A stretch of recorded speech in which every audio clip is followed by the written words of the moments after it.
There's Jim.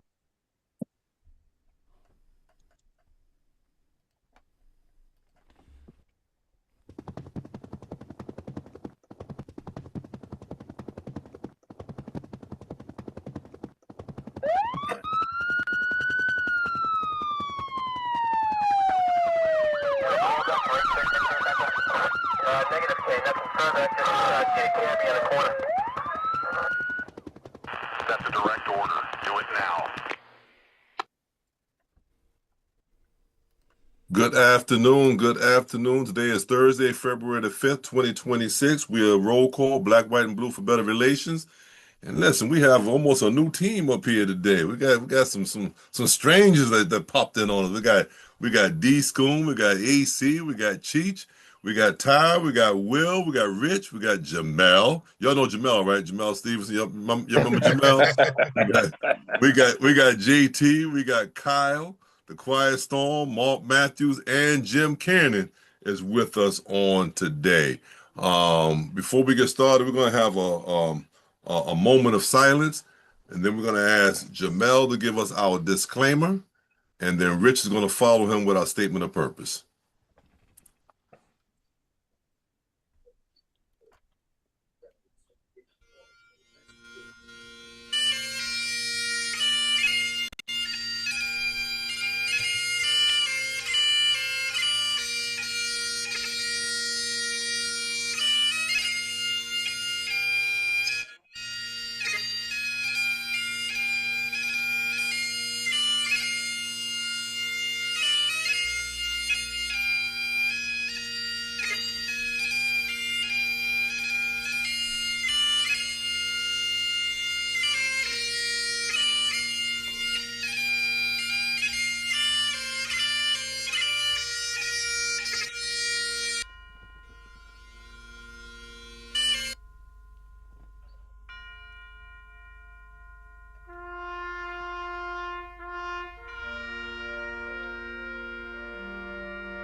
Jamel? Okay. Good afternoon, everyone. This is Roll Call, otherwise known as Black, White, and Blue for Better Relations.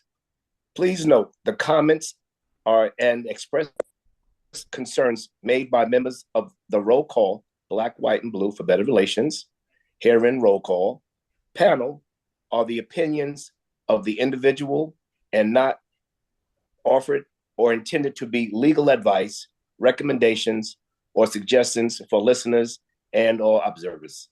This panel may display graphic videos or photographs that are integral to or spark discussion.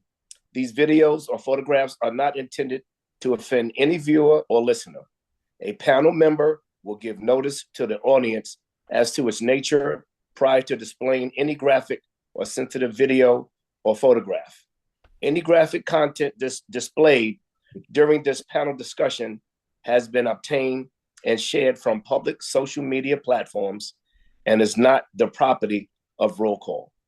The language used by members of Roll Call and guests is spontaneous, it is uncensored, and not intended to offend the audience. Thank you. Thank you so much, Jamel. Rich? Yes, welcome to Roll Call Black, White, and Blue for Better Relations. We are a pro-law enforcement group. We're for equitable policing. We're against racism, and Black and Brown lives matter. We come to each week in an attempt to, through our commentary, to bridge the gap between law enforcement and your community. We're glad you're here with us. Thank you so much. Listen, today we want to pray for Derek and Deirdre. We're praying for Cheech and Anna. We're glad to see Cheech is back with us after a couple of weeks. JT in Orlando. JT's been missing for about a month or so, I guess. But thank God that he's back. We're praying for you and your wife, JT. Praying for my mother, praying for my mother-in-law. And we want to recognize that this month is Black History Month. February is Black History Month. We want to recognize Black History Month. And then right in our local area, those in New York, especially those in Nassau County, we just lost a Nassau County police officer on her way to work, Patricia Espinoza. She was on her way to work and got hit by, I believe, a drunk driver, and she died and passed away. She was in our presentation earlier as a Nassau County police officer. We're praying for her family. We're praying for the Nassau County Police Department as well. All right. I believe that's all I have. Our host today, he's been gone for a couple of weeks, but he's back with us now, and he asked me if he could lead the conversation today just to get himself back into the rhythm again. So Cheech is going to lead us today, and y'all don't be sitting over here giving him any points. Make him work for it. All right. All right. Cheech is in your. Oh, Cheech, you got a hand already. It's in your hands, Cheech. Go ahead. Oh, Mark, we got a hand up already. Go ahead, Mark. What you got? Is this going to be bilingual?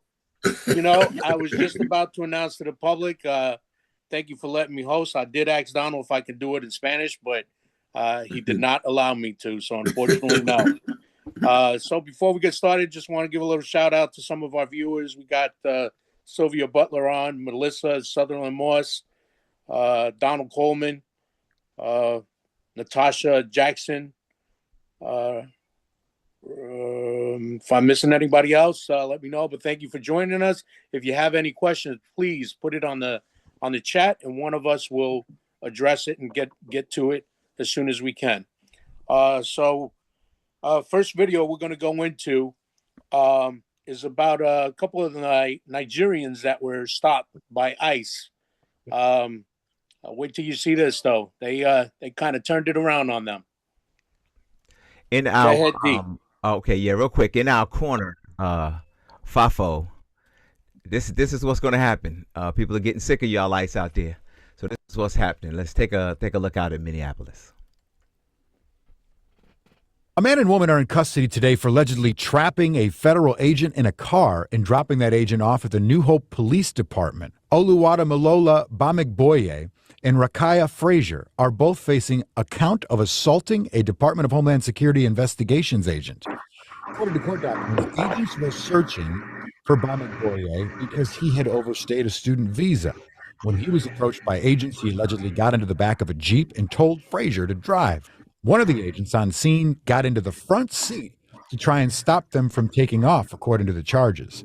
Bamigboye allegedly called police from the Jeep explaining what happened and that they were bringing the agent to the Plymouth Police Department. They ended up going to the New Hope Police Department instead. Bamigboye was arrested after running into a Hy-Vee near the New Hope Police Department. Frazier was arrested as well. Both are in custody at the Sherburne County Jail.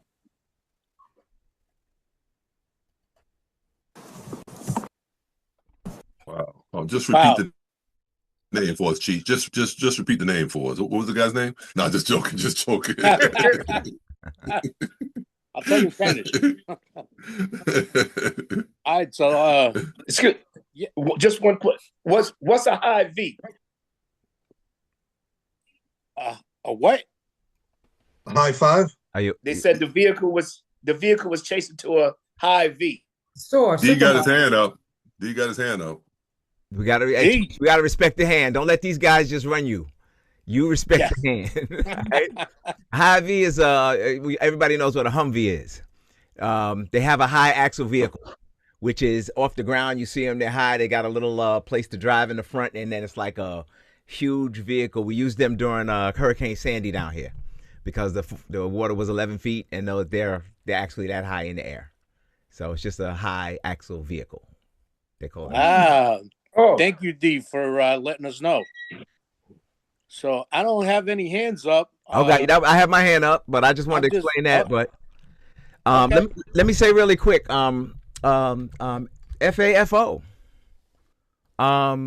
You just can't do what you want to. There are places in the world where your foolishness doesn't run the day, and some people are gonna we're gonna see this more and more. I think are not gonna have it. You know, you think you can do whatever you want to do, and these people said no. Yeah, we'll do the right thing. We'll drop you off at the police station. We'll take care of you. But I don't know. Y'all know how we are. If Cheech comes back after being kidnapped, it's a hard 20 years, Cheech. I'm just saying, it's a hard 20. Go ahead. That's all I got. All right. Donald. Yeah, my thing was that you could see there was definitely no ill intent, because they probably really thought they were being kidnapped, and they're taking them to the police department to do something about it, and then they're getting locked up. So, I mean, it's gonna get real ugly out there, because there are some people that's not gonna take it because they don't know if you're actually ICE or not. Because there's going to be people playing games and acting like they're ICE when they know they're not, and they're probably robbing people. You probably have that going on even now and just not making the news. Thank you, Donald. Mm-hmm. Thank you, Donald. And yeah, that's a big thing. Even the Spanish community, they've been talking a lot about how people dressed as ICE have been doing home invasions, you know, or knocking on the door to be able to get in and force their way in. So people are not trusting anybody at this point. So you bring up a good point. Mm-hmm. Next, I have JT. Yeah, welcome back, JT. I want to pick on Kyle. Kyle, I'm picking on you because I like you, okay? How sure would you be to get a conviction of kidnapping? Good question. Yeah. I don't know. I'm not sure I understood what went on in that video. Right. Same thing here. Maybe I need some context of, like, I watched it, but I'm not sure what happened. Can I add some context real quick? Yeah, please. You sure can. So, you know, ISIS program is pretty much whatever. They attack you, they'll break your window, jump in your car, whatever you want to do. Now, these people are from a place in the world where that doesn't run the day. I don't care who you are. You just can't snatch people off the street. So apparently they were trying to figure out, hey, what's going on? He told the girl to drive. The ICE agent jumped in, not realizing he was in a car full of people who was not having it. So they literally said, hey, okay, you ICE, we'll take you to the police station, drop you off, but kidnapping us, you're not going to do. So they dropped him off at the police station. And they actually did something I thought was kind of smart. They told them one police station and they went to the other. So they wouldn't be ready, but they ended up getting arrested anyway. And they're trying to, and that's a good question, JT. They're trying to give a stretch of kidnapping. I don't see kidnapping. He jumped in on his own. Exactly. I can't kidnap myself. So you jumped in here. You must want to go with me. I'm just saying. I didn't snatch you in the car. You jumped in the car. So you must want to go where I'm going. And I did drop you off at the police station, so I don't think that kidnapping. I think they got to save face. Yeah, intent. This is a save face arrest. So with that information, Kyle, what do you think? The lack of intent. So not high. Yeah. Be thrown out. Yeah. That's exactly what I was saying. That there was no nothing. They didn't mean to kidnap no one. They just like, listen, we're taking you someplace. We don't know who you are. Exactly. I don't know about that. And being Nigerian, I think they have a good case. All right. That all you got, JT? Trying to rush me? No. You got the floor, but letting you know before I go on to the next hand. Yeah, that's good. All right. Yeah. Jamal.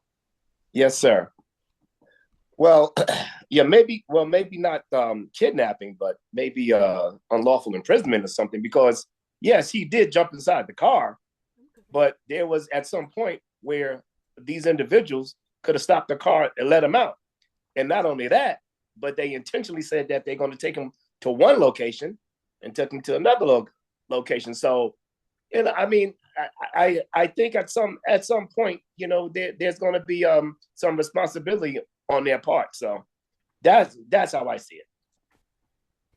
Thank you, Jamal. Will.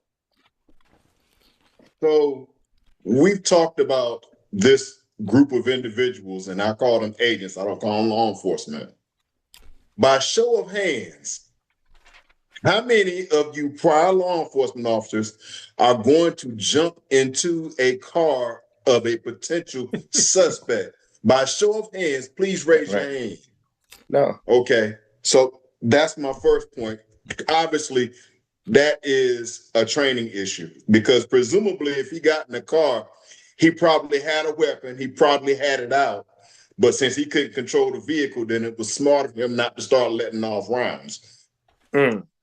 The second thing is whether or not they get charged is a foregone conclusion because we're thinking about the elements associated with state level crimes. These feds are writing a whole different playbook. Yep. A whole different playbook.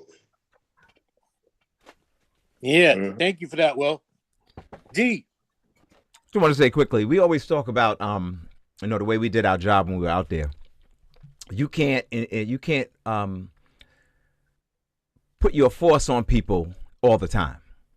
There's situations, I know Don talks about it, where there's some people out there that are just not having it. I don't care how right you are, what you carrying, you're going to have a hard time. And I think that kind of goes to, when I saw this, how you do your job. If you're doing your job with the proper intent, all of us know, people know that, they appreciate that, and they support you in that, whether they're on the right or the wrong side of the law. And they'll tell you that. I might have did something to you, but you kind of treated me a certain way. So I think with ICE, the situation we have with Homeland Security, let me call them that, and their mindset is they're going to put their power on people and do whatever they want to do. There's some people out there that are not having it. We all knew it, and we all knew how to work within that. Come here, man. Let me holler at you. Let me talk to you right quick. Look. This is what's gonna happen. We had a conversation, and all of us didn't have to fight and be dragged down the street. Everything is not a fight and drag down the street. Somebody had a problem with the cuffs. If I could get away with it, get in the car. Come on, ride with me. Don't worry about it. Ride with me. You'll be all right. Conversation, and the intent you have to do your job properly goes a lot longer than I bought a suit at Vanguard and I look like a SWAT guy and I got guns all over me and I'm gonna make you do what I want to do, because some people are not having it. And I just want to say that. Thank you. You bring up a very good point about how the community's getting fed up on the way they're doing their job. I think that's becoming a big issue. Tyrone. Greetings, everybody. Welcome back, Jamal and JT. We miss you guys a lot. Nowhere on the use of force continuum does it say jump in the car. Nowhere. And that's all I want to say about that. Am I right, D. Schooner? Nowhere. Nowhere does it say jump in the car. I mean, it says jump out of the way of the car. Get out of the way. It say don't shoot at the car. But but it goes back to like what Will said, that we are talking about these federal agents, ICE, Custom Border Patrol, whatever, they all in Department of Homeland Security, and they operating from a different playbook. And this guy that jumped in the car, I guess he just thought he had some Nigerians, and he's going to bring them, to justice. So that was that. I think that's why his foolish behind jumped inside that car, because he thought he was going to control the situation. But to his dismay, he didn't. Thanks, guys. All right, thank you. And we just have a new panelist jump on. Jerry, welcome. Hi. How is everyone? Hey, Jay. Hi. How is everyone? Good to see you. Good to be seen. Jim, you're up next. Yeah, there's going to be, this is a pretty good clip because there's going to be more of this. People aren't going to put up with this, and you guys have been saying this all along, and you're absolutely right. What these guys did was actually very mild. I mean, he jumped in a car, they took him to a police station. Very mild. It's going to get worse. It's going to get worse. People are going to get hurt. ICE agents are going to get hurt. This is, and until they control this, or get it, or start changing the methodology of dealing with civilians on the street, it's only going to progress. And as it progresses, people get hurt. And I've said this from the start. 2 people are already dead. ICE agents are going to be dead. This is none of this is good. And they changed the commander out there. All right, that's a start, but I don't see that commander being very much different than the other one. He's the guy that put the quotas and everything else in there. So things aren't going to get very much better. You could take 900 agents off the streets of Minneapolis. So what difference does that make when you have thousands there?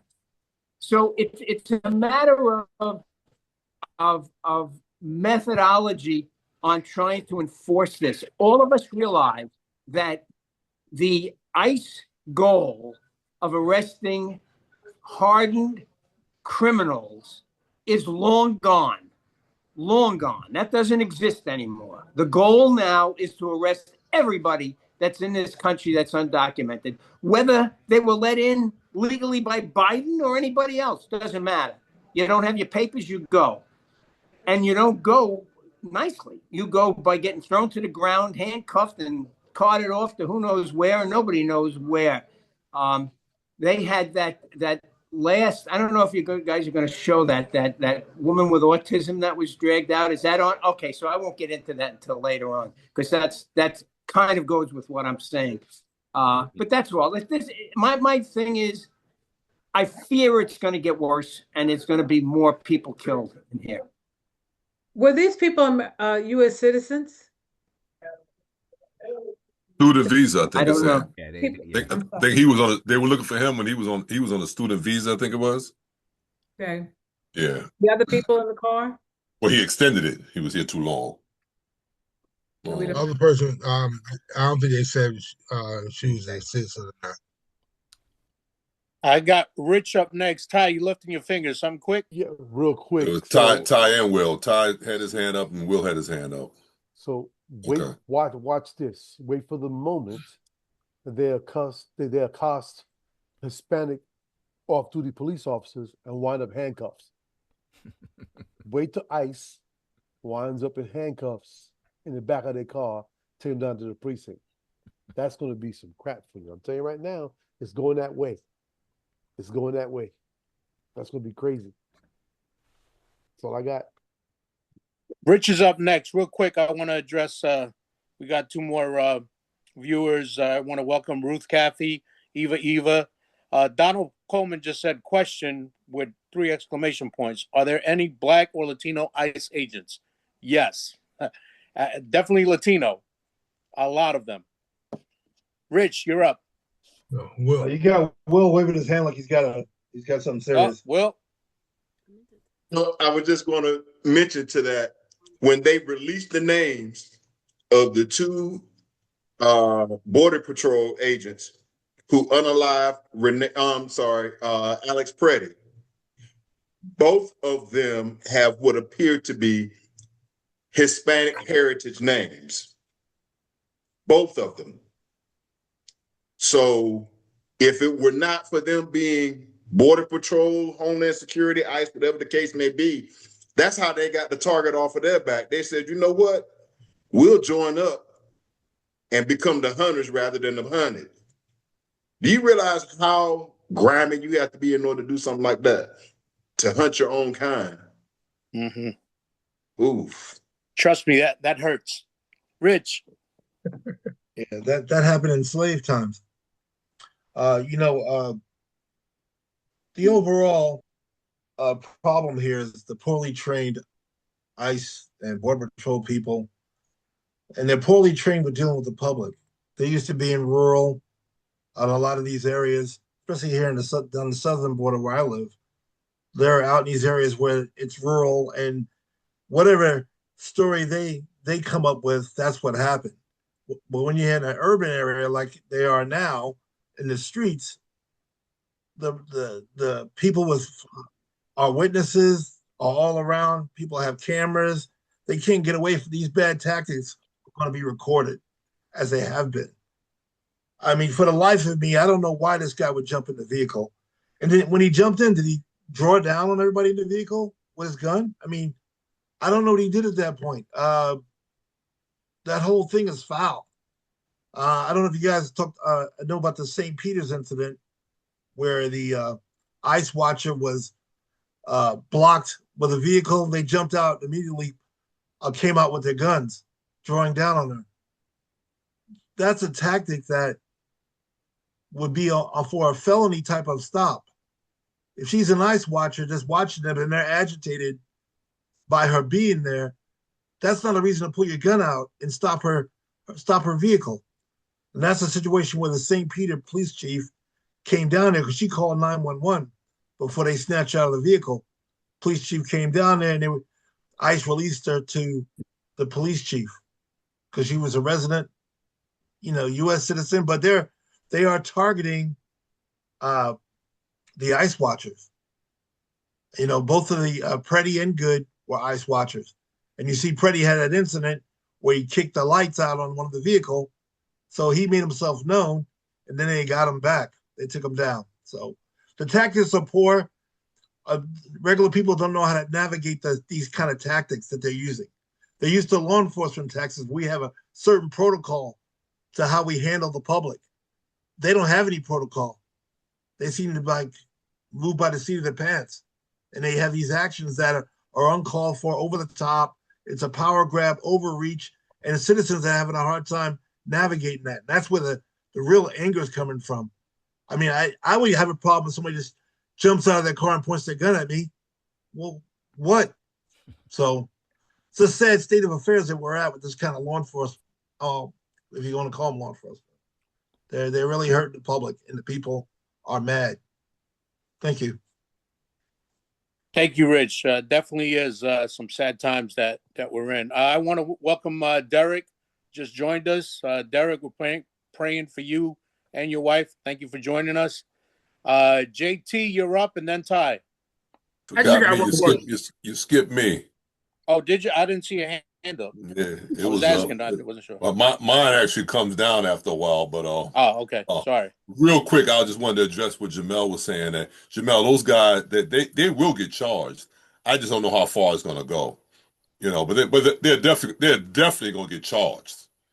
For them to put it out there like that, they're going to get charged. I just don't think it's going to go that far because I don't see, like Kyle said, I don't see any intent. They said the police department. Listen, who's to say that I'm going to Hempstead, but I passed Garden City, so I stopped at Garden City. I mean, anything could be going on. I mean, so I think that they're going to be charged for sure. I just don't think it's going to go anywhere, and it's going to cost them some money just to get out of the charge. Yep. Right. Thank you, Don. JT. I just got one question. Has any ICE person got shot and killed yet? Not to my knowledge. D would know that. No. You would know that. Not yet. I don't think yet. No. Yeah. Ty. AC. Yeah, AC. I see your finger. Yeah. I saw some last week. 4 ICE agents have passed away. One, a heart attack related to work, it said, and one in a car accident, and 2 other from other issues non-relative to his work. So no one has been shot. So in other words, they died of natural cause. People die. Ones they say a heart attack is related to work. So I'm not sure. It's natural, but it may have been a pension purposes. Yeah. Was he on duty? They said related to work. They didn't say he was on duty or not. So it was a bullet. Ty. So to Rich's point earlier, which is a great point about the training, because I would say a large percentage of the problems that they're having with their methods is training. But I think it's done on purpose, Rich. I think they're purposely not training them because they want them to do this style of tactics. It's a threatening type of uber aggressive type of way of handling a situation. It doesn't need to be that way. And I think they purposely give them the minimum amount of training on purpose. So when we keep saying it's training, I think it's done by design. I really believe that. They're trying to incite the next level. And like those people did, I mean, it's gonna happen. It has to happen. And that's where the ball's gonna teeter. So that's what I'm piggyback on Rich's statement. Thank you, Ty. I think Ty's right. I think, I didn't think about it that way.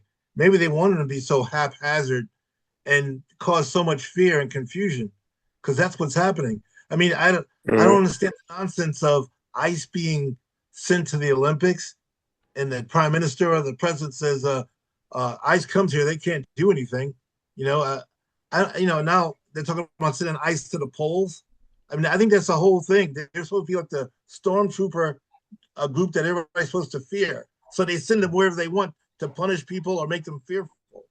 Right. It's the atmosphere. Thanks, Rich. Jamel, you're next. Yeah, well, just to piggyback on what Rich and Ty is saying, initially, the ICE were deployed because Trump was saying that he wants to get rid of the baddest of the bad, illegal aliens, that are here. And now, of course, they're finding those that are, have warrants or whatever the case may be, but they're not turning up the numbers that they really ideally want. So now it's just, they're just going out and blanketing the area and getting anybody. It doesn't matter whether they have a outstanding warrant or not, or a past criminal record or not. But one thing also I just wanted to bring out, and it no one knows if this would have happened in this way, but that guy Alex Preddy, when they showed the video of him 11 days prior to his killing, listen, this guy, he showed that he would get out there and mix it up with law enforcement. But and if these ICE guys were, looking to arrest someone committing a crime, listen, I mean, this guy, he broke governmental property. He damaged the vehicle. Why didn't they arrest? If they would have arrested him that day, he might have been alive today. So, so these ICE guys, it's like some days they're doing things by the book and other days they're not doing things by the book. It's just a hodgepodge of a law enforcement that these guys are doing. And it's really sending mixed signals and confusing the citizens of America. And, unfortunately, by the way that they're going out and they're actually doing their enforcement, it's been, to the fatality of 2 individuals already. So I just hope that things could get better before they get worse. And you brought up a good point that I've been saying it for weeks. It's a numbers game now. They need to show numbers, and they're just going after anybody. I want to address the chat real quick. Renee, I was going to do that for you, Cheech. Okay. Renee, she said, afternoon, all there may be another one, but Karen Caffey says, remember the campaign promise when the police were told not to be nice.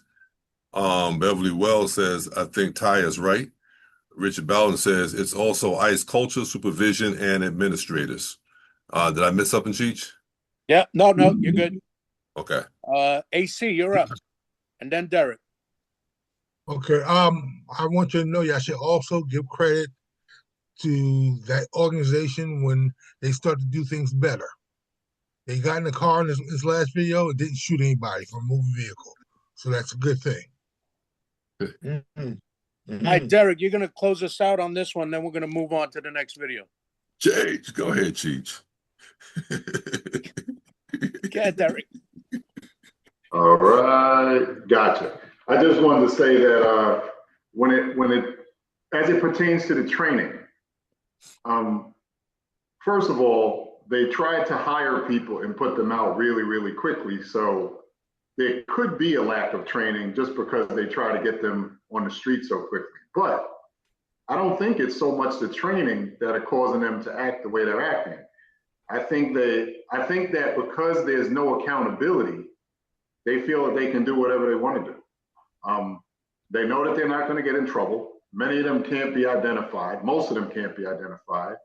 And on every scene that we see, they're the ones causing the havoc. Obviously, there are people that are agitating. There are people that are making noise. There may be a couple of people that are getting in the way. But for the most part, they're the ones causing the ruckus on every scene. And once they corner people, like if each one of us are in our cars driving down the street and we make a right turn and all of a sudden the street's blocked off with ICE agents, someone's behind you, whether it's a car or whether it's ICE agents on foot, you can't leave. But immediately the cars are getting surrounded. They're getting instructions shouted at them from 5 to 6 different people. All the instructions are different. So you can't do anything right, because if you try to follow one person's instructions, you're disobeying 5 other people's instructions. And it's creating havoc. It's too many people shouting at the same time. They're breaking car windows. They're snatching innocent people out. Cheech said it's turned into a numbers game. And the number is 3K. It's 3,000 per day. They want 3,000 people per day, and they don't care whether you're American. They don't care whether you're autistic. They don't care whether you're from another country. As long as they get 3,000 people per day, that's what they're looking to do. And if a few people here and there get released in 8 or 9 hours, like some of the people have that haven't been immigrants, then so be it. But they just want to hit the 3K per day mark. 100%, Derek. With that being said, I mean, you said it all. Jim said it's going to get worse. Rich said poorly trained agents. And that brings us directly into our next video. This shows how agents are out there just running amok, screaming and yelling, causing havoc. D, take us into this next video. Yeah, real quick. Jim said it best. This they don't know who they're stopping. In my Cops and Teens program, I create a situation with the students where I do something just like we're about to see, just to see how they would react. And it's amazing how people react when they don't know what the situation is. I think all of us did this job realizing we don't know everything. So when you go into a city, you try to find cues, you do the best you can, but at least you're trying to find cues. With this next video that comes up, Derek, you were right. This woman talks about being shouted out from 5 different, she didn't know what to do. And we've all been on those situations where everybody's shouting something different and you got to really say, shut up. One person give her commands and that's it.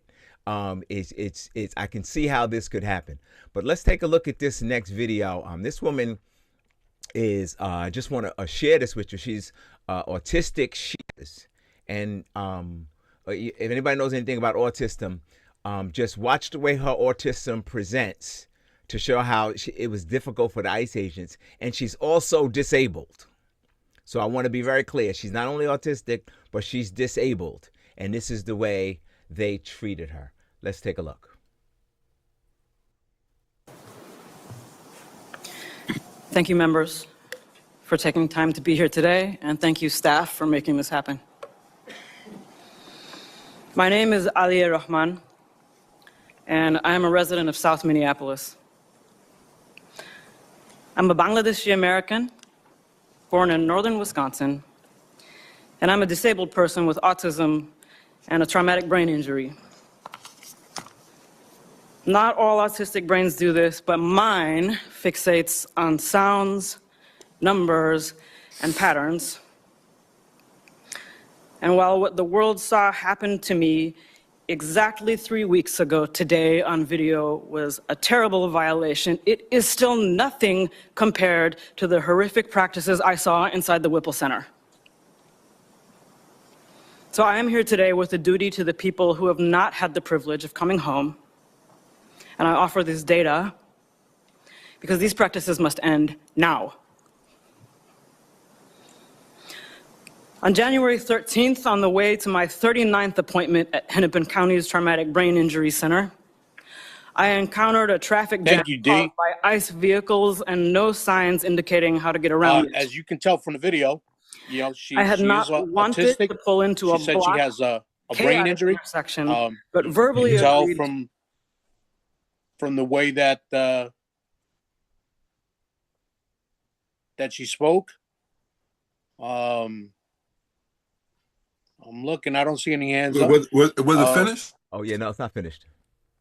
Oh, do so and rolled down my window after an agent yelled, "Move! I will break your effing window." His first instruction. Agents on all sides of my vehicle yelled conflicting threats and instructions that I could not process while watching for pedestrians. Then the glass of the passenger side window flew across my face. I yelled, "I'm disabled," at the hands grabbing at me, and an agent said, "Too late." I felt immersed in a pattern, and I thought of Genoa Donald, an autistic black man killed by police during a traffic stop in 2021. I remembered Mr. Sliberio Vega Gonzalez, who was killed by ICE in his vehicle last year. An agent pulled a large combat knife in front of my face, which I thought was for cutting me, and later learned was used to cut off my seatbelt. Shooting pain went through my head, neck, and wrists when I hit the ground face first and people leaned on my back. I felt the pattern, and I thought of Mr. George Floyd, who was killed 4 blocks away. I was carried face down through the street by my cuffed arms and legs while yelling that I had a brain injury and was disabled. I now cannot lift my arms normally. I was never asked for ID,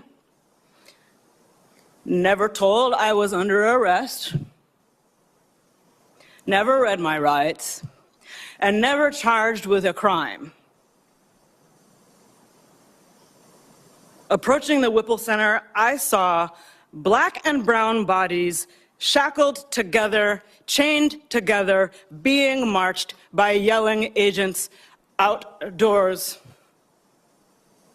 I continue to hear the word bodies because that is how agents refer to us.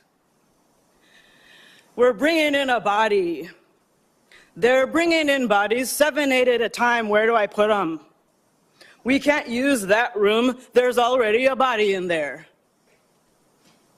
You have no reason to believe you will make it out alive if you are already being called a body. Agents repeatedly had to stop and ask how to do tasks. I received no medical screening, phone call, or access to a lawyer. I was denied a communication navigator when my speech began to slur.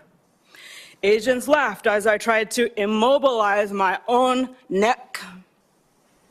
I asked for my cane and was told no, pulled up my arms and prodded forward in leg irons by agents laughing and saying, "Walk, you can do it, walk." Agents did not know if the facility had a wheelchair. When I was finally placed in one to be taken to interrogation, an agent taunted, "You were driving, right? So your legs do work." I pleaded for emergency medical care for over an hour after my vision had become blurry, my heart rate went through the roof, and the pain in my neck and head became unbearable. It was denied. When I became unable to speak, my cellmate pleaded for me. The last sounds I remember before I blacked out on the cell floor were my cellmate banging on the door, pleading for a medic, and a voice outside saying, "We don't want to step on ICE's toes." When I opened my eyes at Hennepin County's emergency room, I learned I was brought there to be treated for assault. The impacts of DHS detention on my physical, mental, and financial well-being and safety have been very severe, but I do not deserve more humane treatment than anyone else, U.S. citizen or not. And I am here today with a strong spirit and a duty to the many people who haven't had the privilege to tell their stories or see their loved ones come home. I am extremely distressed by the pattern that violence from law enforcement has been happening to Black and Indigenous communities for centuries, and to DHS survivors for over 20 years. We call ourselves a civilized nation, but we lack rules and accountability around what a person claiming to be law enforcement is permitted to do to another human being.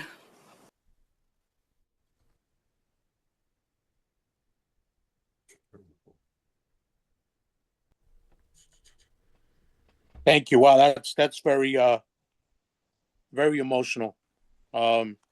She brought a lot up for me, because, as you all know, my cousin was taken in New York, and he was released after almost 3 months. And a lot of the things she said is the way he was treated. He said that when they grabbed him, they said when they took him in that they had another body. You know, so it's a numbers game. He was shackled head to toe every time they transport him, and they, you know, moved him around 5 different times to different states. So it's crazy what they're going to. I feel for her, and, you know, like we said earlier, these officers aren't trained. They just yell different commands. It's just ridiculous what's going on. All right, I just got one question, Rich. Chief, real quick. Is this the female that we see on the news all across America that was being pulled out of her vehicle? This is that one? Yes. Okay. Thank you. Yes. Thank you. Yeah, pulled out and thrown to the ground. Yep, that was her. Right. She had on glasses. Yeah. Right. Okay. I got Rich, Jim, Will, and Mark. Yeah, you know what? I was very impressed with her. She told her story. She did a great job with her having a TBI and having autism. And when I saw the video initially, I saw how distraught she was. Now I understand with her having autism, her reaction to sounds is very horrifying for her. When there's a lot of bang sounds, people yelling and screaming, she has an adverse reaction to that due to her autism. I know about that because my stepson has autism. It's very, very, besides being unsettling, it's horrific for them to go through that kind of atmosphere. And like she said, you know, they busted her passenger side window first. I don't understand what that's all about. She's in a car alone, and they're going to bust her passenger side window. I mean, that tactic makes no sense to me. They surround her car. The guy brings out a big giant knife to cut her seatbelt, like one of those seatbelt cutters, you know. She sees that knife in front of her face. I mean, I can't imagine how terrified this woman was and what happened to her mentally based on that contact. It's horrible, you know, being snatched out. She's going to a medical appointment. And then they have these bullshit claims of what she did wrong that they use to substantiate what they do. They do that to people all the time now. You know, because you're an agitator, now all of a sudden you are a domestic terrorist. You know, this is going too far. Nobody understands the protocols that they have. We know about protocols when we operate with people. They have none. I mean, we're at a point of no return for some people. And your interaction with ICE or Border Patrol can be deadly. And I think the most deadly unpaid job in Minnesota right now is an ICE watcher. 34,000 people signed up to be ICE watchers. That's how pissed people are in Minnesota. 34,000 signed up to be trained to be ICE watchers. That's all I have. You could add on PTSD to all her issues also, I'm sure. Beverly Wells says American with Disabilities Act violated. Donald Coleman says, and this is America, or supposed to be. Also, Richard Bowden made a statement that there's a bill in Maryland now where any law enforcement department is allowed to hire any ICE agents hired under Trump. Good luck, Maryland. Jim. Yeah, she said something so important that people may have missed it, but I didn't miss it because we've discussed this, especially last week and a week before, a lot. When she pleaded for help to an obvious other agency, the reply was, I don't want to step on ICE's toes. Yes. There it is, people. There it is. The good guy letting the bad guy off the hook. Now, we've went over all the reasons for it, and I don't think we have to do that again. But as long as that exists, there'll never be a change. Whoever that individual was that said that knew she needed help, or he wouldn't have made that comment. He knew it, but he didn't want to help her because he didn't want to piss off ICE. That's all I got to say. Thank you, Jim. It's a great point. Will. The point that jumped out to me was the fact they refer to everybody they bring in as a body.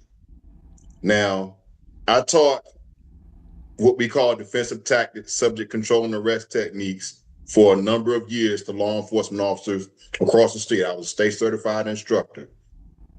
Of the number of clues that they have you to be observant for when it comes to the possibility of an imminent threat, one of the things they tell you to look for is when the person that you're dealing with starts to use language to dehumanize the officer. They won't refer to you by name. They will call you something generic. That is their way of preparing themselves to launch an attack and be void of any emotional responsibility. Because if they can convince themselves that you're not another human being, that you're not a man, that you're not living flesh, then it makes it that much easier for them to launch their attack without any conscience. And this is what's happening with people that are in public service capacities. I can't even call them law enforcement. I can't even call them public service. They're stormtroopers. They're like clones, all the same. And they're all reading from the same manual. Now, here are the pieces that I see commonly are always missing. I've yet to see any form of documentation presented to someone issued by a judicial official as to why they're being taken into custody.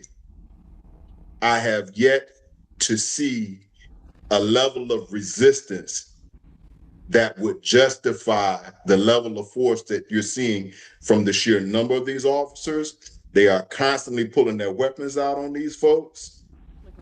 There's not a level of resistance to justify that level of force, not even close. And to continue to see this actively taking place, I believe it's a part of the plan. It's a part of the program. They don't want individuals who have the capacity to look at the totality of the circumstances. They want somebody that is going to go in there, do their bidding, get paid, and keep it moving. All right. Don, you got something? Yes, Chief. Richard Bowden says correction. Yes. No law enforcement department will be allowed to hire ICE agents hired under Trump. Not that they will be, no law enforcement. All right, okay. Every state should pass that. That must be coming from Wes Moore, huh? Thanks, Don. All right. Mark, you're up. Yeah, so two things, and it's unfortunate, as horrific as this young woman had to deal with in this instance. It's nothing new. She brought up minorities, indigenous. It's been going on for years. Okay, we're just now hearing about it and we're all shocked, but it's been going on for years. The other thing that really pisses me off is these congressional forums. It looks great. They're looking very intent. They look like they're going to do something. In the meantime, on these streets, people are dying. People are getting hurt. People are getting traumatized. People are getting separated from their families. And in the meantime, you flip back to the other station and they're standing there all intent, asking these tough questions like they're going to do something, and then they don't. Okay? You want to look at law enforcement? Fine. But you know what? Change is not going to happen at the law enforcement level. It has to be done at a higher level. And until that's done, you're just whistling in the wind. And I'm really sick of it. That's it. Thank you, Mark. I got D, Jamel, and Derek. All right, real quick. Yeah. Thanks, Cheech. My hand keeps dropping because I got to keep things open for the tech, so it drops. Appreciate you. I'm going to take a little different turn. Hopefully I'm not messing up anybody's fire. But I'm going to talk to the ICE agent for a minute. Let me help you out, okay? From a law enforcement professional, 32, coming up on 40 years in law enforcement, you have to have a command presence. I've been looking, I look in the background. There's no command presence. We in our academy, I got she ain't coming on, my trooper right here in our academy, teach you command presence. Here's the reason. Because you're there for a reason. Once you're done with that reason, you're done. When you come up and you don't have a command presence and you're yelling, and we talked about this in other videos, effing this and asshole and MFing and put the MF gun. There's a problem with that. That's no command presence. You're not in command of anything because you're not in command of your personal faculties. When you're breaking windows without a reason to break windows, there's no reason other than I can. Your authority, your command presence, all those things go down. Now you're just a thug. And the second thing I wanted to say was, this is important that this happened. This woman talked about being autistic. Anybody knows? I know some people in the room has dealt with autistic people. Anybody with a traumatic brain injury? When you're law enforcement, we think about those things going into everything. So we look at your affect, help me, and when your affect isn't normal, we look for a reason that it's not normal. We don't just assume, right, ICE, that we want to, oh, she's not doing what I want to say, I want to break windows. No. I want to figure out what's going on here. We're only talking about two, traumatic brain injury and her autism and the way it manifests itself. There are thousands more that we had to worry about. You guys remember when we used to think people were drunk and they were hypoglycemic or they needed the insulin, and guys, he's sick. He's not drunk. He's not upset with you. So I'm saying that to ICE to understand. They've set you up, right? They've set you up to fail, and I'm gonna tell you why. Because there's a lot of people out there that have issues. You are dealing with these people like they don't, and it's only a certain amount of time before two things are going to happen. Now, y'all know I always talk about my babies. That's how I am. Two things are going to happen. You're going to push the envelope so far that none of us has to obey the law. By your own, that's what you're doing. You're going to push it so far that, oh, we not obeying the law? Let me show you how that's done. Let me show you how it's really done. And you got to keep that in your mind. You're just on this line of law enforcement. Always, all of us did it. We were just on the line of law enforcement. If you keep going in the other direction, people are going to meet you where you are. And we saw it in the first video. We saw it in this video. You're going to have a problem. Because that officer in that first video, very lucky that those people that you arrested and you want to get out of the country were the kind of people that they were. Yep. Because if I'm from some places, I know people who are from Africa, and it's different. They don't play, man. Yeah. Breathing can become difficult. Let me tell you like it is. You don't grab people up off the street and that's, so you're gonna meet people that are not willing to just roll over and say, okay, I'll wait till I get out. She said something else that was very important really quick, just hit me. She didn't get a phone call. She wasn't able to contact nobody. We all know you have a right to remain silent. You give that right to remain silent. You say, Candy will be there. You got a right to an attorney. Right? Don Lemon said the same thing on TV. He had to trick them so that he could make a phone call. They are taking you sometimes to another part of the country and not letting you make a phone call. I don't know. Somebody may have a problem. I don't know how y'all feel. But we start heading to Texas. Or y'all, that somebody in here is in trouble. And you ain't let me call nobody. I'm just saying. I'm done. You ain't kidding, D. I mean, the amount of guys that you see taking down somebody because their visa expired, I seen less guys go in and do a drug bust at a homicide. Yeah. It's ridiculous. I got Jamel and Derek. Yes, just to touch a little bit on Mark, Will, D. Like Mark had made a statement that maybe things should be taken to a higher level. I'm not sure whether he meant like maybe we have to go over the cabinet member whoever it is in charge of Department of Homeland Security. I don't know whether he meant like what D was saying. At the command presence.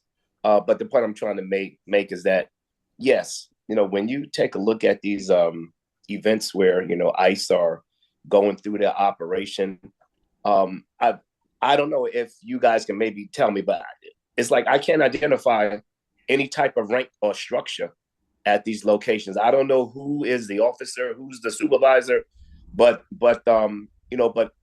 clearly, it just seems that when these officers, they're out there doing what they're doing. And to me, I kind of feel that because Trump or Holman, whoever, is not getting the reaction, the pushback from these protesters that they want, I think that they're going to keep on doing this type of aggressive, illegal tactic because, like we're saying, they're going to run into the wrong protester one day that's not going to take this stuff from them. And they're going to react. They're going to retaliate in a way where I'm afraid to think of, what's going to happen next? What will Trump have these people do? Will it be time to push the button for the Insurrection Act? I'm not really sure. I mean, I know earlier there was a question asked, do we know how many ICE agents were either shot or killed or hurt? And, I think we said no.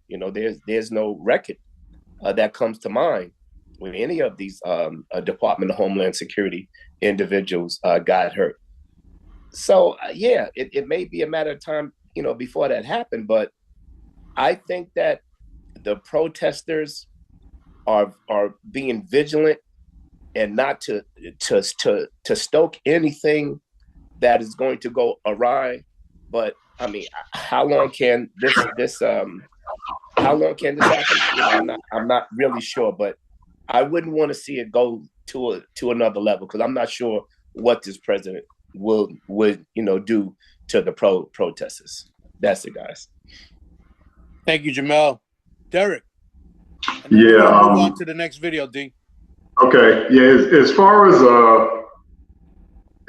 as things being taken to the next level to bring these agents under control, whether they're ICE or whether they're border patrol, the dehumanization has emanated from the highest level. These people have been called lowlives, scum, criminals, rapists, drug dealers, trash, vermin. That's all coming from the president. So if that's coming from the president, that's the highest level. What do we expect from the levels below him? What do we expect from the training that these officers are receiving? We can see how they treat people. They treat people like they dehumanize them. So what are they being taught in the short training that they do have? There's also other ways that they're probably dehumanized, and ways that I've read about that most of us probably aren't even thinking about. When they're getting their car windows smashed out and they're being snatched out of their vehicles and arrested for no reason, by the way, what's happening to their vehicles? Like, do you think it's easy for them to find their vehicles when they get out? And when they're getting released, they're being thrown out in 0-degree weather with no coats, without their wallets, without their keys. They're being thrown out without their property and without their clothing other than what they have on their back. And it's freezing out there. Listen, I know it's cold in Minnesota. Last week I was in Ohio and it was -3 degrees. It was cold as hell out there. It was cold. And that was with a coat, gloves, and a hat on. Ears covered. I can't imagine being out there for a minute in a t-shirt or a long sleeve shirt. And these people have gotten completely dehumanized.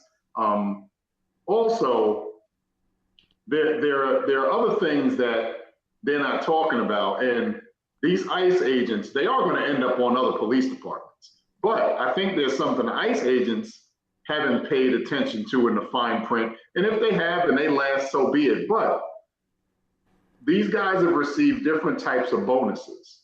And the bonuses that they've received in the fine print, it states that they have to have 5 years of service for their bonuses to be viable and not be paid back. So 5 years of service takes them into the next administration. So there might be a lot of these guys that are left holding the bag with their bonuses, and they're doing all of this, what seems to be to them feel good work, but they're going to be left holding the bag in the long run. But the dehumanization comes from the top. I don't think we're going to see that change. And we got 3 more years to see what happens, but at least 3. But I don't think we're going to see much of a change. That's all I have. Thank you, Derek. I'm sorry, Chief. I do one thing, really 2 seconds. I promise. I'm 2 seconds. Go ahead, Ty. It is 4:08 on February 5th, 2026. I want y'all to remember, I'm going to say this.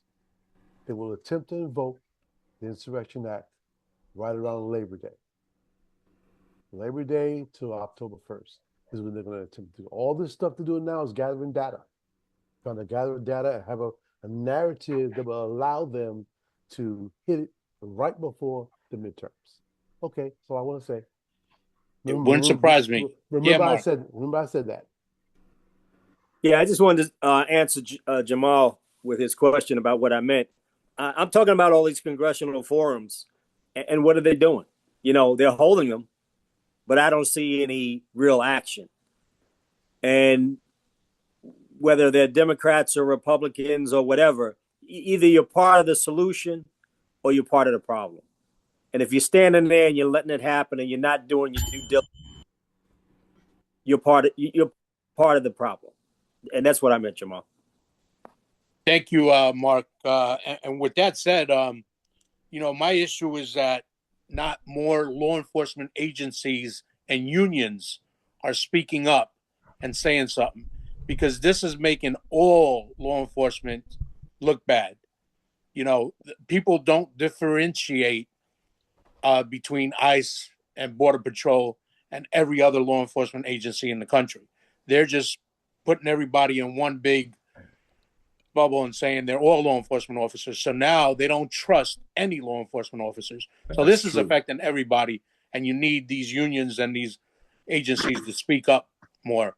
And Derek, to what you said, my cousin, after being moved 5 times from Long Island, was released in Arizona and just said, with the same clothes he had on when he was arrested on Long Island, let go in Arizona and good luck.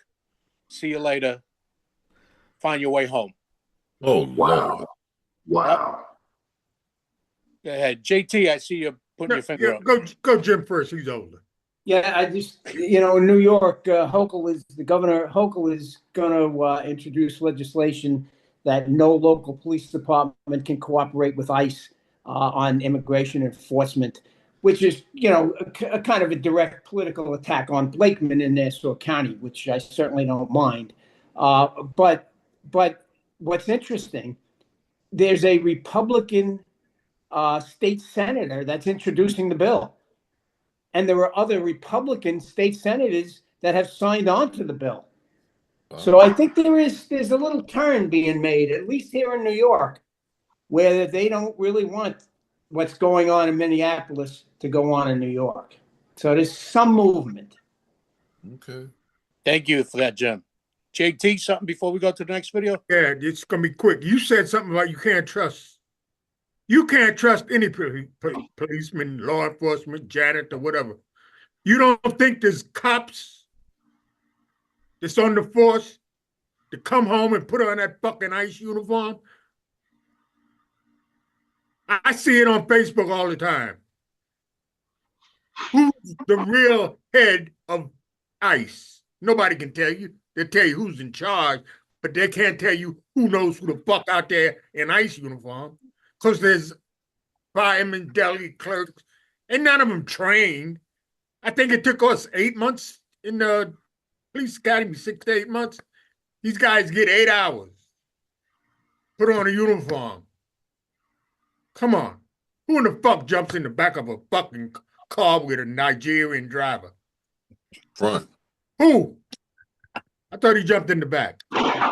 It don't matter. Yeah. Who jumps in a fucking car? You don't have to be trained to be stupid. It comes natural. Come on. That's a good one, JT. You got a good point there, JT. That's a good one, JT. You don't have to be trained. All right. Well, we looks like we're going to get into our third video. D's going to set us up here with a shooting with NYPD with an EDP, emotionally disturbed person. Go ahead, D. Yeah, for a moment, we're going to get off of ICE, although there's a lot of ICE on the screen right now. Take us to New York City, as Cheech said. We used to talk about a lot of videos, talk about police tactics. This gives you an idea. This just happened if you look up at the back on the 26th of January, a situation that we all could have been called to every day. Let's take a look.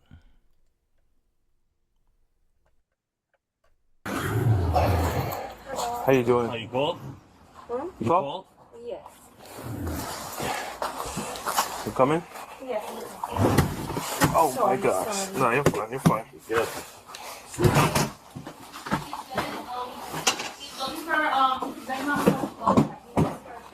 Baba, no! Hey, put the knife down! Put the knife down! Put the knife down! Put the knife down! Move! Put the knife down! Put the knife down! Put the knife down!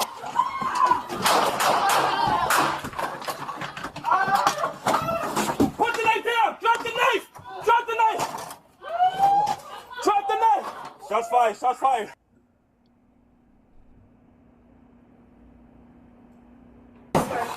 Baba, no! Hey, put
Wow, that is unfortunate. As we all know here, people might say, how far away somebody is with a knife. That distance can be cut in seconds, and the officer even, got behind that door and he still came through the door. That's unfortunate. I got Jim, Will, Derek, and D. 21 feet. Yeah, I'll just reiterate what I put in the chat earlier when we saw that from Mark. That I'm not going to go into the tactic stuff. You guys can handle that. But as far as I could see, that was a justified shooting by the police. The comments about the mayor not charging the guy with the knife, I fully understand that. I think he jumped the gun, though. I think you need to have a psychological examination before you make that, that determination. I also put that I think that's the police commissioner really has to help him out a little bit when it comes to that. They were called for an EDP. The people said we didn't want the police, or they said we actually wanted a EMT or psychologist or something. We all know in law enforcement that when you have a violent, EDP, the police are coming. The psychologist is going to want the police there. The EMT won't show up without the police there. So all the people that think some doctor is going to show up with an EDP with a knife, that's not going to happen. So stop being. I know what you're thinking and I know what you want, but it's not going to happen that way. If there were a psychiatrist standing next to that police officer, he still would have shot that guy. So you have to be realistic here when you're talking about that. But on the other side, just that if the guy is found to be mentally incompetent and all, I could see not charging him with attempted murder or whatever else they may think about. That's really all. All right. Thank you, Jim. Will, you're next. It's 4:18, so I'm going to give each one of you 2.5 minutes. I got Will, Derek, D, Rich, and Todd. It's not a matter for me about whether or not it was a good shoot. I'm armchairing.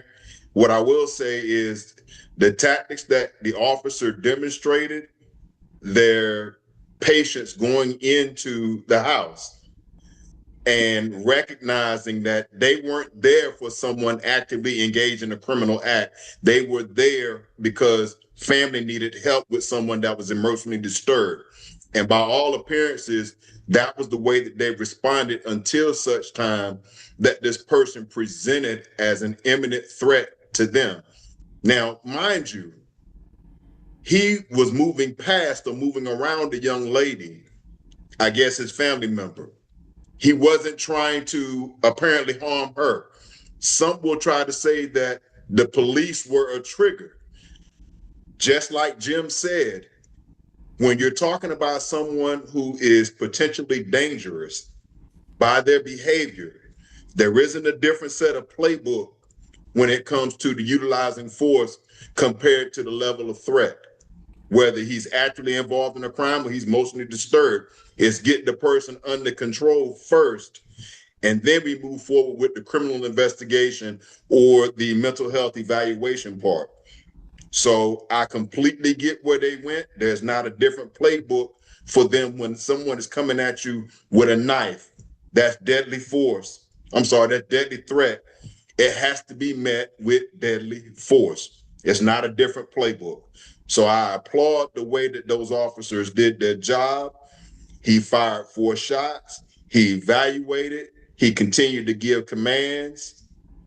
And it can't get any better in regards to the way that they did their job, from the way they approached it to even having to go to that level to get the person under control. Now, as far as Mondami's comments, I can understand where he's coming from.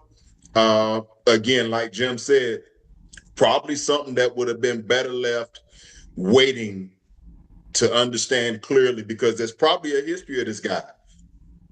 So he probably could have waited, but he didn't. I understand this point. I can keep it in context. That's it for me. Thank you, Will. I got Derek next real quick. I want to read Richard Bowden put, in the 70s, the Air Force Law Enforcement School taught if someone with a knife is 10 yards or closer to you, there's a high probability that you will get cut. They taught us to shoot him. Yeah, it's 21 feet for us.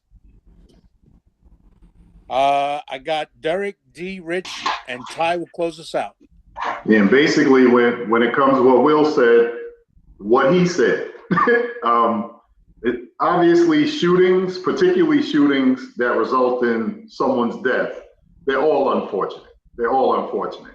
But the officer's actions were, everything he did was tactically sound. Once the threat presented himself, and he went in with empty hands, just talking. Once the threat presented himself, he drew his weapon, he backed up, he created distance, he gave concise, clear commands, and he even closed the door between him and the subject.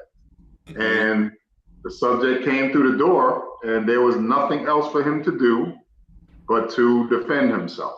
And I mean, we don't like to see shootings, but what we just saw is what a justified shooting looks like. That's a justified shooting in a nutshell. That's all I have. Thank you, Derek. Definitely justified. D. Hey, Cheech, I'm only going to take a minute of your 2.5, so I'll leave that for somebody else. Really, really quick. You got to look at the totality of the circumstances. That's what people don't do. They look, they say, why didn't he shoot him? Well, I got people in there. Not only the person that he was walking behind, you could see some movement behind him. There was somebody else behind him. Most of us don't just look at what's happening. We look at the totality. So when you want an armchair at home, it's a wonderful thing, armchair at home. But understand that officer is looking at things that you don't even see. You don't even know. So when I look at this from his body cam vantage, everybody said that he did everything right. Close that door. It was over. Understand, though, there are people in there. He's Jerry, emotionally disturbed person. I got you. That's what the EDP was. He's not acting normally. Now, there are people in there that are at risk. You got to understand. And then when he comes through the door, still at you, it's and we talked about this earlier. It's not that officer shooting somebody. It's that person deciding they want to be shot. You got to look at it that way. You're going to do what you do, and I have no choice but to do this. So we got to look at it that way. It's not. It's not personal. I don't want to shoot you. I'm mad at you. He's not mad at me. He's doing something, walking at a police officer where he has to get shot, and that's the way you got to look at it. I know a lot of people look at it from the movie point of view, but that's not the way to look at it. You got to look at the totality of the circumstances. That's all I want to say. And it was 1 minute and 15 seconds. Bam. Exactly. Take care, Jamel.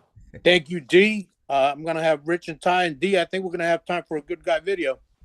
Gotcha. Go ahead, Rich.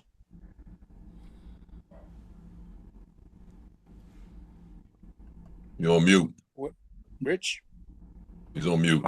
Yeah, you're on mute. Okay. I got you. Thank you. Gotcha. Those officers did a good job. I'm not going to really want to quarterback them. Closing the door does add to the danger for the subjects inside. Just like Dee said, that's what I was thinking. That once you close the door, he's wielding a knife and loved ones are in there or whoever else is inside. That's problematic.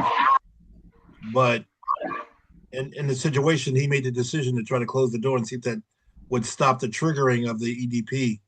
And I just know there's certain concerns with a guy wielding a knife and family inside. And then you have the option of, okay, once you close the door, thinking that you're triggering him, do you back up even further and let him come outside, where you have a chance of maybe having an officer that's behind him and being able to take him down without having to shoot him. They did the right thing. The shooting was justified. But I'm just thinking about tactics. You're thinking about this in seconds, what you should do. I wouldn't have thought to close the door, but they did. So I think they did a good job of trying to handle the situation. But I feel the last thing I'll say is I feel sorry for the families that actually call police to the scene, and then the police have to come and use deadly force on the loved one. It's so traumatic. You're already dealing with, your family member being an EDP, and now you call the police to try to help you, and now they have to take him out. So it's sad all around. Thank you. All right, real fast. Everybody get a good time. Real fast. So Derek said it was a justified shoot, and Donald always says, just because it's justified, it's not always necessary. This was a justified and necessary shoot. Necessary. If you ask me, this could be a training video on how to handle this. To address what Rich just said about backing out of the household, remember there's 4 feet of ice outside. Officer tries to back out of there the speed kind of way, he can fall flat on his back, gun can go off, somebody gets shot. So he had to stop at the stairwell where he was in this particular situation. I'm speaking now to all the civilians, and the cops on this podcast can agree with me, or they probably agree or not. I could not stand it when CPS or the psychiatrist came to my scene before I had the scene under control. I got in trouble 3 times, complaints from social services, because I told them, do not get out of your car. Stay in your car till I come outside and get you and tell you it's under control, whether the guy's in handcuffs or whatever is settled. Because I don't want to have to bring you in the household. And now not only do I got to protect me, I got to protect Donald, now I got to protect you also, everybody else in the household. I don't want another person to have to protect. So the CPS question is the right question, but it's on our discretion, because we have to control the scene first. People forget that part. Well, why could a psychiatrist be there first? Could you imagine if a psychiatrist went there first? You used to have any reason to believe that a psychiatrist would have had the same result? The guy coming in with a knife? He didn't want to talk to anybody. Right. Anybody. So cops, answer if you want to, but I know I got reported 3 times by CPS, called on the car by McGowan. And when I told McGowan why, he says, Tyrone, good job. Make that behind stay in the car, because I don't have to add one more person I got to protect in the room if the guy goes off. So that's it. The minute and 42 seconds. That's pretty good. Thank you, Ty. Natasha Jackson says she agrees with you, Ty. We got a last minute in hand. He's a reverend, so I can't turn him down. Oh, and JT is giving me the middle finger, I think. Go ahead, JT. JT, and then Reverend Camp. Just one thing. I would have never closed the door. That knife fight turns into a 2-battle gunshot fight. You never close the door, you lose sight of your target. Suppose he comes out with a Uzi. Now you done shit on yourself. It was a glass door, though. You can see through it. So why you close it? It's just like having an open door. Well, you can't throw it. My opinion. Think about it. Yeah. It's the illusion of concealment. That's why he closed it. It's a barrier.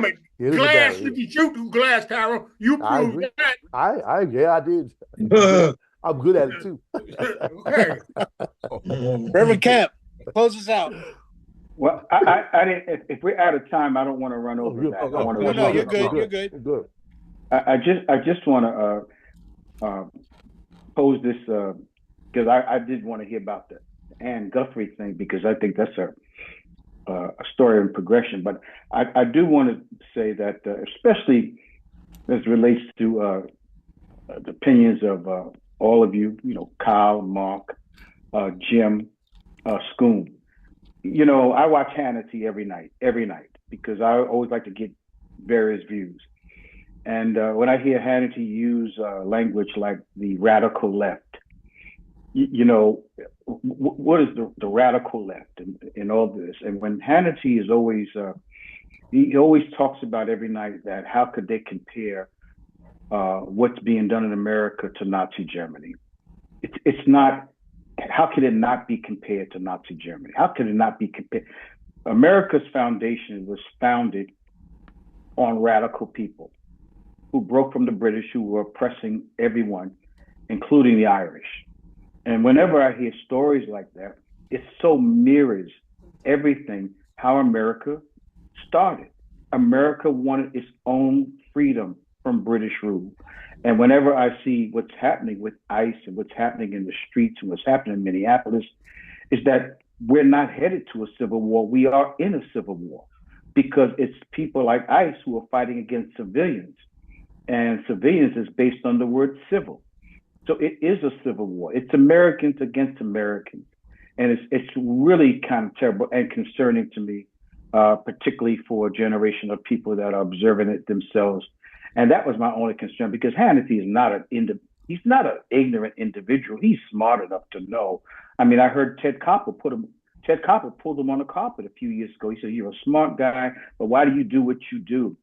And Hannity always acts like he's confused. He's not confused. He understands of what's happening. But when the language on Fox, particularly Hannity, when they talk about the radical left, that's like one group of Americans attacking another group. So it's a civil war on the ground, a civil war in the press, civil war as it relates to legislation. That's all I was going to say. Thank you, Rev. Definitely. Oh, sorry, that threw me off. You okay, Derek?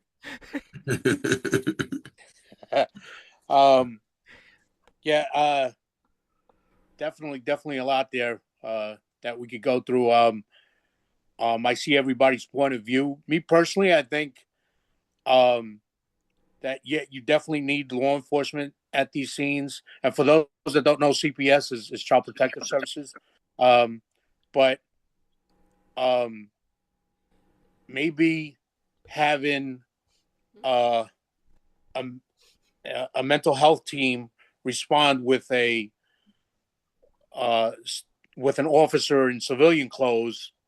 I don't know. Maybe, this way you still have the security there, the safety, because you never know how EDP is going to act or react. You don't know what the trigger is, whether it's an officer. It might not even be the officer. Their triggers already happened, and anybody showing up is making it worse. So I don't know what the solution is to it, but, anytime anybody gets shot, it's unfortunate. But like we said, this was a clean and a justified shooting. D, we got a good guy video? Yes, we did. 433. Up. HB said no. Hold on, I got it. Good. Let's take a look at this one. This is a good one. When I found myself in times of trouble, Mother Mary comes to me, speaking words of wisdom, let it be. And in my hour of darkness, she is standing right in front of me, speaking words of wisdom, let it be. Let it be, let it be, let it be, oh, let it be. Whisper words of wisdom, let it be. You have a good day, okay? When the broken-hearted people living in the world agree, there will be an answer, let it be.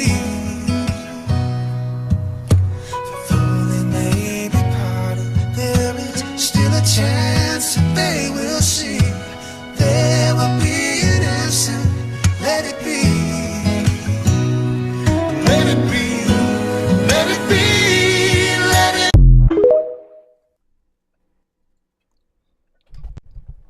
That was heartwarming. Thank you, D.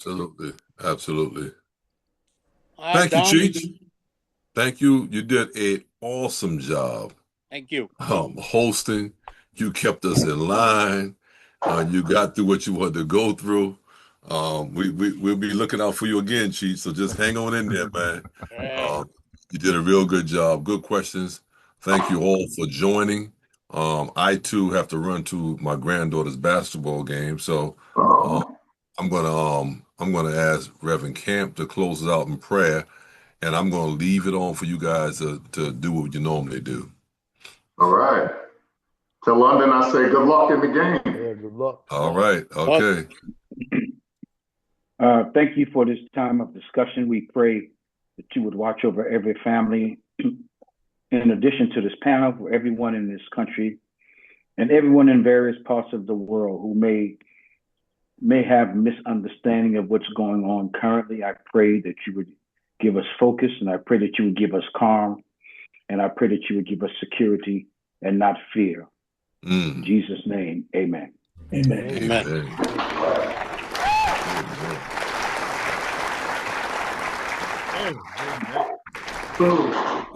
To those on Facebook Live, we'll see you next week if it's God's will. God bless you.